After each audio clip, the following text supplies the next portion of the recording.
There is a kind of fear that can begin quietly, almost invisibly, when a woman looks at the suffering of the world and suddenly feels that it is no longer far away.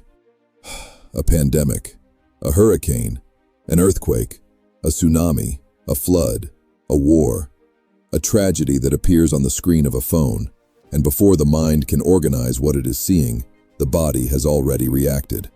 At first, she may believe she is only watching the news. She tells herself she wants to understand what happened, to stay informed, to not be indifferent to the pain of other people. But after a few images, after one more video, after one more story, something begins to change inside her. The event is no longer only happening somewhere else. It starts to feel close, too close, as if the distance between her life and that suffering has disappeared. She sees people losing their homes, families being separated, children and parents caught in moments no human being is ever prepared to face.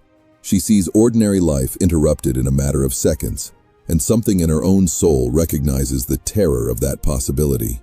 Even if she tries to close the app, even if she tries to continue with her day, even if her home is quiet around her, the body may remain tense, as if it has received a warning. Then the question appears, what if I am next? What if my turn comes? What if one day I am simply living my routine, taking care of my children, making plans, trying to build a peaceful life, and something beyond my control interrupts everything? I want you to listen to this with great care. When a woman says, "I live as if I am waiting for a tragedy to happen at any moment," she is not speaking only about a piece of news. She is revealing a deep condition of the soul. Something inside her has stopped feeling safe in the world. The news may be the trigger, but the fear is often much older than the event she just watched. Before we go deeper, if this message is already touching something in you, subscribe to this channel. Here, we look into the feminine soul, fear, shadow, archetypes, dreams, intuition, emotional patterns, and the hidden movements of the psyche that shape a woman's life before she can put them into words. And if this video is making sense to you, like it now. Let that be a small gesture of consciousness, as if you were saying to yourself, I am ready to understand this fear without allowing it to govern my entire life. Now let us look more deeply at what happens inside a woman when collective suffering enters her personal body. The fear born from collective tragedy is different from ordinary worry. Ordinary worry usually has a clear object. It belongs to a bill, a conversation, a decision, a health concern, a practical problem. But this other kind of fear spreads like an atmosphere. It enters through an image and suddenly affects the chest, the stomach, the breath, the imagination. A woman may be sitting safely in her house, yet her body begins to behave as if danger has moved closer. This is because the psyche does not experience images as neutral. An image enters the unconscious and becomes material. It can awaken old memories, old bodily sensations, old wounds, old fears that were waiting beneath the surface. A tragedy happening far away can touch the personal unconscious because, in symbolic language, it speaks of things every human soul recognizes: helplessness, sudden loss, separation, the collapse of what was supposed to protect us, the terrifying discovery that life can change without asking permission. When I speak of the collective unconscious, I am speaking of those ancient images that do not belong only to your personal history, but to humanity itself. The image of the mother trying to protect her child, the image of the home that no longer shelters, the image of the ground that should hold, but fails, the image of water rising, illness spreading, war destroying, nature overwhelming what seemed stable. These images live in the deep layers of the psyche, and when they are activated, a woman may feel that she is not only watching an event, she is standing before one of the oldest fears of the human soul. This becomes even more intense if she has already lived through years of emotional tension, conflict, health concerns, instability, loss, or the feeling that she always has to be prepared for something to go wrong. In that case, the external tragedy finds an internal wound already prepared to answer. The body does not ask whether the event is near or far. It does not calmly calculate the difference between what is happening somewhere else and what is happening inside her home. It simply says, danger. That is why a woman may look at her children and, instead of feeling only love, suddenly feel terror. Love becomes mixed with the fear of losing what is most precious. She looks at her house and imagines what it would mean to lose safety. She looks at the future, and it no longer feels like possibility. It feels like something fragile that could be taken away without warning. This does not mean she is irrational. It means her nervous system has associated love with danger. The more precious something is, the more fear gathers around it. A child, a home, a dream, a relationship, a body, a future. Everything she loves can become a place where the imagination attaches its deepest fears. And when fear takes hold of imagination, the mind begins to rehearse suffering before it arrives. This rehearsal can feel like preparation, but it is not the same thing. Practical preparation belongs to the real world. It asks what is reasonable, what is useful, what can be done today. It may lead to a plan, a conversation, an emergency contact, a healthier routine, a concrete act of care. Once that action is taken, the soul is allowed to return to life. Unconscious rehearsal is different. It repeats frightening images without resolution. It imagines loss again and again. It searches for certainty where no certainty exists. It believes that if the mind suffers enough in advance, the woman will somehow be protected from surprise. But suffering in advance does not prevent pain. It only takes the life of the present and gives it to a future that has not arrived. This is one of the most painful illusions of fear. It tells a woman that panic is responsibility. It convinces her that constant vigilance is love. It makes her believe that imagining danger is a form of protection. But if the protection destroys the present, it is no longer protection. It becomes a prison. Your compassion is not the problem. The problem begins when your soul starts to believe that, in order to honor the pain of the world, you must live in panic with it. A woman may think she needs to keep watching to prove that she cares. She may feel guilty if she turns away from the screen, as if closing the video means abandoning the people who are suffering. But no woman saves the world by destroying her own nervous system.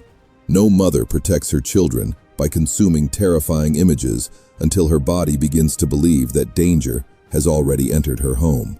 No soul becomes more loving by turning every piece of news into a sentence against the future. The question is not whether you should care. You should care. The question is whether you can care without abandoning yourself. This is the difference between compassion and absorption. Compassion allows you to feel with another human being while still remaining rooted in your own body. Absorption makes another person's pain become your entire inner world. Compassion may lead to prayer, practical help, a donation, a moment of silence, a more conscious way of living. Absorption leaves a woman frozen, guilty, exhausted, unable to touch her own life without feeling she is betraying someone else's suffering. Many women confuse these two because they were taught that love means taking everything in. If someone suffers, they feel they must suffer too. If someone is afraid, they feel they must become fear too. If the world is unstable, they feel they must carry that instability inside their own body as proof of their humanity. But love without a boundary becomes suffering without direction. Compassion without a center becomes collapse. A sensitive woman does not need to close her heart to the world, but she does need to become more careful with what she allows to enter her inner life. When she watches too many images, repeats the same videos, follows every prediction, and consumes content built around human pain, the psyche eventually stops receiving information and begins absorbing fear. At that point, the question is no longer, am I informed? The deeper question becomes, am I being invaded? Being conscious and being invaded are not the same thing. Consciousness can look at reality and still remain present. Invasion pulls a woman out of her own life and places her inside the catastrophe. Consciousness can lead to useful action. Invasion leads to helplessness. And helplessness, repeated over and over, becomes a kind of inner surrender to fear. A woman may tell herself, I am watching because I need to know. But if she listens honestly to her body, she may discover another truth. She is watching because she cannot stop checking whether the world is still dangerous. This is not curiosity. It is a compulsion born from fear. And fear, when it becomes compulsive, does not bring wisdom. It brings exhaustion. The soul begins to live like a guard that never sleeps. Every sound becomes a warning. Every headline becomes a sign. Every storm, every prediction Every conflict, every rumor becomes evidence that peace is temporary and tragedy is waiting. Slowly, ordinary life loses its safety. The home no longer feels like shelter. The future no longer feels like possibility. Even silence can begin to feel suspicious, as if calm were only the moment before something terrible happens. This is not intuition. This is the body living in a state of alarm. True intuition has a different quality. It may warn, but it does not usually consume the entire soul. It is often clear, brief, precise, and grounded. It brings attention to something specific. It guides action. It does not force a woman to imagine every possible tragedy until she is too tired to live. Fear disguises itself as intuition when a woman has lived too long without safety. It presents itself as protection, but the proof is in what it does to her life. If it helps her act wisely and then return to presence, it may be intuition. If it keeps her circling, checking, imagining, and losing sleep, it is fear asking to be understood. The task is not to silence intuition. The task is to separate intuition from fear. When collective tragedies appear, they remind the human soul of a truth it often tries to forget. Life is uncertain. The ground beneath us is not completely under our control. The body is not completely under our control. Nature is not completely under our control. Other people, the future, loss, timing, illness, endings, beginnings, none of these belong fully to the ego's command. This truth can either awaken reverence or create terror. If the soul is already wounded, uncertainty may become unbearable. A woman may begin to live as if catastrophe is guaranteed. She may wake in the morning with no clear threat in front of her and still feel that something is coming. She may look at the people she loves and feel, beneath the love, the fear of losing them. She may begin to protect herself from life by trying not to trust anything too much. But a life lived only through vigilance slowly becomes a life half-lived. Vigilance promises safety, but often delivers only exhaustion. It says, if you keep watching, you will be ready. But ready for what? Ready for every earthquake, every flood, every illness, every accident, every ending, every possible form of loss? No human soul can prepare for everything. The attempt to prepare for all suffering becomes a suffering of its own. This is where I would ask a woman to pause and listen to the fear beneath the fear. The first fear says, what if something terrible happens? The deeper fear says, what if I cannot protect what I love? That deeper fear deserves compassion. It often belongs to the protector inside her, the part of the psyche that scans the horizon, listens for danger, and believes that vigilance is what keeps everyone alive. This protector may have been shaped by real experiences, by childhood instability, by past losses, by years of tension, or by the feeling that no one else was truly holding the world together. But when the protector is wounded, she becomes exhausted. Her concern loses its natural limit. Preparation turns into inner punishment, and care becomes a prison. She begins to suffer in advance, as if anticipating pain could prevent pain. Yet the soul cannot be protected from life by refusing to live. At some point, the present must be recovered, not as denial of the world, but as fidelity to life. The present is where the body can breathe. It is where a child's hair can be touched, food can be prepared, a prayer can be spoken, a decision can be made, a boundary can be set, a project can continue, a heart can be comforted. Fear speaks through what if. Presence speaks through what is actually here. When the mind says, what if the world collapses? The soul can return to a more grounded question. What is asking for my care today? When the mind says, what if something happens to my family? The soul can ask, how can I love them now, while they are here? When the mind says, what if I lose everything? The soul can look around and ask, what is still present in this room, in this breath, in this hour? These questions are not naive. They are not an attempt to deny suffering. They are a way of bringing the psyche back from imagined catastrophe into the only place where action is possible. A woman cannot act inside every possible future. She cannot act inside a video she has watched 20 times. She cannot act inside every tragedy happening across the planet. She can act here, in this body, in this day, with this decision, with the piece of life that has been entrusted to her. Returning to the present is not a small spiritual phrase. It is an act of psychological power. When a woman returns to the body, the soul begins to gather itself again. The breath becomes more available. The eyes soften. The room becomes real again. She remembers the chair, the floor, the light, the child in the next room, the work waiting for her, the food that must be prepared, the ordinary tasks that keep life moving. Fear may argue with this. It may say, "How can you think of ordinary things when the world is suffering?" But ordinary things are where life continues. Feeding a child is not denial. Taking care of the body is not indifference. Sleeping is not betrayal. Laughing again is not disrespect. Building a future is not blindness. These are ways the soul says yes to life, while knowing that life is fragile. Perhaps this is what collective tragedy can teach when fear does not devour the lesson. It can teach a woman to love with more presence, to stop postponing what matters, to take care of the body she has treated as if it could endure everything, to speak the words that are true, to create a home inside herself that fear cannot occupy without her permission. This does not mean tragedy will never touch life. No honest soul can promise that. But there is a difference between knowing that life is uncertain and living as if catastrophe were guaranteed.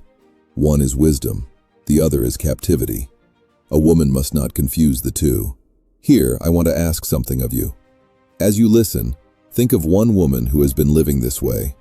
She may be a friend, a sister, a mother, a daughter, or simply a woman you love who watches too much, feels too much, absorbs too much, and forgets that her own life is still happening now. Send this video to her. Sometimes a woman does not need one more prediction, one more headline, one more image, or one more warning. She needs a sentence that helps her return to her own body. She needs to remember that caring does not mean destroying herself. She needs to hear that the pain of the world deserves compassion, but her life also deserves presence. A woman who does not honor her limits becomes vulnerable to the collective shadow.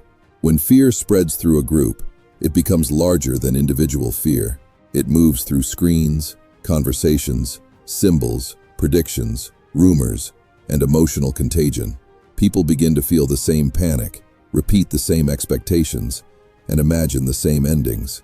Without consciousness, a woman may believe she is thinking her own thoughts when, in truth, she is carrying the fear of the crowd. This is why I would ask her to pause before she gives her entire body to the panic of the collective. She can ask herself whether the fear is truly hers, whether the danger is happening now, whether there is a real action she can take, or whether the fear of the world has occupied the place where her own life should be. These questions do not make her indifferent, they make her more awake. When she separates her own center from collective panic, she can finally respond with clarity. And clarity is more useful than panic. If there are people who need help, panic does not help them. If there is a family to care for, a body to heal, a home to maintain, a project to build, a life to live, panic serves none of it. Presence does. So how does a woman begin to return? She begins by refusing to treat every impulse to watch as an order. When the urge comes, she pauses long enough to ask whether she is seeking useful information or trying to reduce anxiety through repetition. If she truly needs information, she chooses one reliable source and a limited moment. Information should serve life. It should not replace it. When she notices that she is watching because she feels trapped, she steps away from the screen and returns to the body. She drinks water, feels her feet on the floor, notices the room, touches something solid, looks at the face of someone she loves. These simple actions may seem small, but they teach the psyche that the present is not the same as the image. Then she gives fear a voice without giving it control. She does not mock the frightened part of herself because that part is trying to protect her. Instead, the adult woman inside her begins to lead. She acknowledges the fear, recognizes that the images touched something deep, and chooses to do what is reasonable without moving into every possible catastrophe. This is how fear begins to be contained. Not through violence against the self, and not through denial, but through inner leadership. If a tragedy has touched her deeply, she may transform helplessness into one concrete act. She may pray, donate through a trustworthy path, send support, have a calm conversation with her children, prepare something practical in her home, or simply decide to value life more deeply that day. One real act is healthier than 100 repetitions of the same fear. After that, she must return to what is hers. This does not mean ignoring the world. It means remembering her place in the world. Her children need her presence, not only her information. Her body needs care, not constant alarm. Her home needs her attention. Her future needs her energy. Her soul needs moments when it is not being filled with images of loss. A sensitive woman often believes she must carry everything she sees, but not everything she witnesses is hers to carry. Some things are hers to respect. Some are hers to pray for. Some are hers to help with in a limited and human way. Some are hers to release. This is difficult for a heart that feels deeply, but it is essential. If a woman carries the entire world inside her body, eventually she will have no strength for the part of the world that was actually entrusted to her. And her life is not small because it is ordinary. There is sacredness in ordinary life. A child asking for attention, a meal prepared, a room cared for, a project continued, a body resting, a woman breathing again after fear tried to pull her away from herself. These things may seem simple when compared to the suffering of the world, but they are not meaningless. They are places where life continues to resist despair. When the world trembles, the soul must learn to return to the ground beneath its own feet.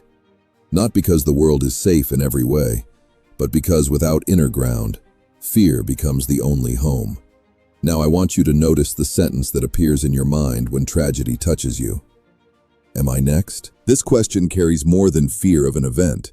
It carries the fear of not being protected by life. It carries the fear that peace is temporary, that love can be taken, that the future cannot be trusted. It may also carry old memories of moments when you did not feel held, when no one came, when you had to become strong too early, when your body learned that danger could arrive without warning. So when you ask, "Am I next?" do not answer only with statistics or reassurance. Go deeper. Ask what part of you has been living as if safety can never last. Ask when your body learned to expect interruption. Ask what you are trying to protect by imagining loss before it arrives. Ask what part of your life you have stopped living because you are always preparing for something bad to happen. But today, in the comments, I want to ask you something very simple. Write the city where you are listening to this video, because perhaps, as you write the name of your city, a part of your soul will remember. I am not inside every tragedy in the world. I am here, in this place, in this body, in this life, in this moment. And if this message touched something inside you, you may also write, I return to the present. What remains unnamed often continues to govern from the shadow. But when a woman names where she is, consciousness begins to return. She is no longer lost inside every possible disaster. She begins to locate herself again in the real world, in the present moment, in the life that still belongs to her. This is not a return to naivety. It is not denial. It is a return to the present with open eyes and a protected soul. A mature woman does not need to pretend that nothing bad can ever happen. She knows life is uncertain, and still she chooses to live this day. She does not deny the suffering of the world, but she refuses to abandon the life that is asking for her now. She does not promise herself that she will never feel fear again. She simply stops allowing fear to become the house where she lives. This is the movement of consciousness. You are not being called to become indifferent. You are being called to become rooted. Indifference closes the heart. Rootedness allows the heart to remain open without letting the whole body be carried away. When a woman is rooted, she can see tragedy and still breathe. She can feel sorrow and remain present. She can help without collapsing. She can pray without panic. She can limit what she watches without guilt. She can hold her children with more presence because she understands that life is fragile and therefore precious. This is how fear becomes reverence. Fear tries to stop life because something might happen. Reverence understands that everything can change, and for that reason, this moment must not be abandoned. Fear prepares endlessly for loss. Reverence loves while life is here. Fear treats the future as a threat. Reverence treats the present as a gift that requires your presence. This is the transformation I would want for you. Not a life without awareness of suffering, but a life where suffering no longer steals your center. Not a heart without compassion, but a heart with a boundary strong enough to continue loving. Not a mind that ignores the world, but a mind that knows when to look, when to act, and when to return. Because you are not only a witness to the pain of the world, you are also a living woman, with a body, a home, a family, a destiny, a voice, a future, and a soul that did not come here only to wait for disaster. You came to live, to love, to create, to protect what is yours without being possessed by what is not, to feel deeply without drowning, to care without disappearing, and to understand that even when the world trembles, your inner ground can be rebuilt. If you have been living as if tragedy were always on its way, perhaps today can become a small turning point. Not because fear will vanish immediately, but because you can begin to answer it differently. When fear asks what will happen if tragedy reaches you, the adult soul can answer that life will be met when it arrives, not suffered endlessly before it comes. When fear tells you to keep watching, you can remember that you have seen enough to care, and that wounding yourself again is not proof of compassion. When fear says you cannot rest, you can understand that rest is how you return to the strength you may need. And when fear tells you that the world is not safe, you can answer with something more grounded. The world is uncertain, but I am here, in this breath, in this body, in this moment, and this moment still belongs to life. This is not a small act. It is the recovery of the soul from collective fear. Before you leave, write in the comments the city where you are listening to this video. And if this message touched something inside you, also write, I return to the present. Send this video to a woman who has been carrying the fear of the world inside her own body. A woman who watches too much, feels too much, absorbs too much, and forgets that her own life is still happening now. If this reflection spoke to your soul, like this video and subscribe to the channel. Here, we continue exploring feminine psychology, shadow, archetypes, fear, intuition, dreams, and the deep journey of returning to yourself. The pain of the world deserves compassion, but your life deserves presence. I see you in my next video.